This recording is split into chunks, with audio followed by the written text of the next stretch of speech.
Welcome to Chillin' 101. We hope this video helps. You need to start with the essentials. Make sure your iPhone is updated to iOS 16 or later and Apple Music is running. Once done, pick the track and start playback so the now playing card appears. Lock the screen or let the display sleep.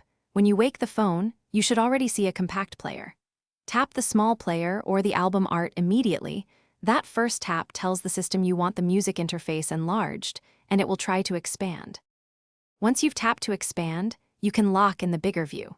While music is playing, press and hold the lock screen and tap Customize, then choose the lock screen you want and look for the music player options.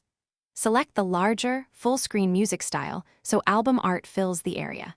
Make sure your wallpaper and widget layout don't obscure the artwork. Reposition or remove small widgets so the player stays dominant and visually large on the lock screen. To finalize, verify settings. Allow notifications for music, enable background app refresh, and confirm you're signed into Apple Music. If the lock screen player won't stay large, restart the phone or install the latest iOS update. That often fixes display bugs. As a quick fix, force close Apple Music and reopen it, then replay the song and tap to expand again. If problems persist, sign out and back into your Apple ID or reset your lock screen customization to default. Thanks for watching. Consider subscribing if we helped you.